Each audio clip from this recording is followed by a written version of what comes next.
Would you, if the Republican nominee is Trump or someone who will pardon him or excuse him, would you vote for Joe Biden? I'm going to do whatever I have to do to defeat him. And Trump. To defeat Trump. And we don't know yet exactly who the candidates are going to be. And so I think that that's the kind of thing that will become clearer, certainly in the next couple of months. But I certainly would never vote for Donald Trump again, and I'll do whatever it takes to defeat him. Fair to say from Nicole's exchange and countless others that you could call Liz Cheney an anti-Trump Republican, outspoken in her opposition to the 4 times indicted ex-president from ever seeing the Oval Office again. But it begs the question, where are the rest of the anti-Trump Republicans? Politico's Jonathan Martin is out with a new piece titled Just That, which serves as almost a last call to the anti-Trump Republicans that it is now or never to stop Trump from being on the GOP ticket next November. From that piece, it's just under a month until the Iowa caucuses.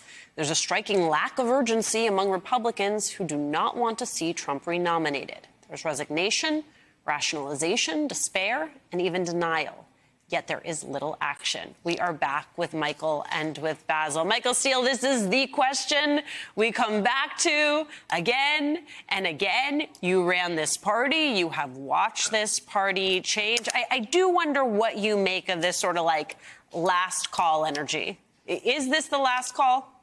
Yes, it's been last call for a while. There have been a lot of us out here. Look, I've been calling the last time for a long time. I had hair when I started this last call. All right, this is where we are, folks. And I think it's important to understand that. Everybody's talking about, this is such a moment and, existential crisis. Yeah, existentially, this is it right here. This is it. You got to decide where you are and what you believe. Liz Cheney, very clear. Donald Trump ain't the guy. No, not doing that. Same here with me, not doing that. Didn't do it in 16, didn't do it in 20, and damn sure won't do it in 24. So y'all got to make up your mind where you stand, because it's not enough to rationalize it away, because what's on the other side of that rationalization is a hellscape of America, where the man is telling you what America will look like under his rule, right? Not under his leadership, under his rule.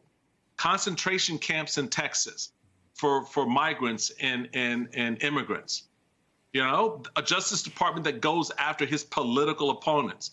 Well, yeah, you may not be his political opponent on Monday, but there's no guarantee come Tuesday or Friday.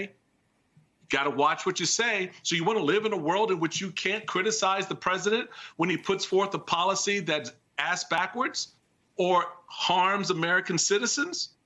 Because that's on the other side of your rationalization.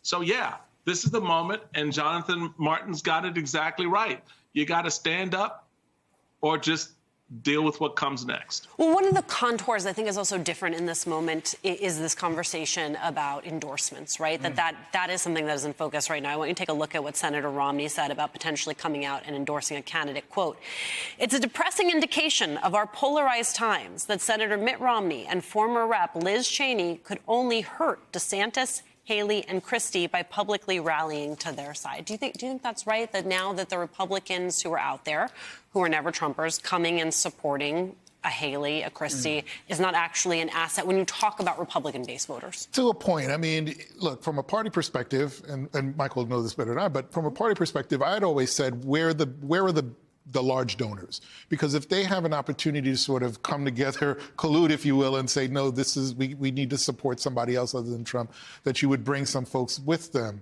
And that may be true, particularly with some of the Republican leadership, but the grassroots is not going to go for that. And that's, I think, to Michael's point, we're at a place and time where it doesn't look like the grassroots of the Republican Party can be moved by any of those gestures. I don't know that there's a Republican equivalent of South Carolina, for example, of Jim Clyburn. I don't know that there's one person that can say, we're going to go with this one and not that one. If we had the kind of party machines that we used to have, which folks don't like anymore, they want something more decentralized, then yeah, you could have a party boss say, you sit down, you're next. We don't have that right now. And frankly, even if we did, the grassroots seems to be so firmly behind Donald Trump. I don't know if it would ever really make a difference. So in a way, one could say, well, we can wait this out. But the problem is, as we've been saying this whole hour, is that Trumpism is so firmly embedded in who we are. It's not just about the man anymore. This is the country that we have. It's not about just electing Donald Trump and then things are going to turn. That's where we already are. So what do we need to do to change it?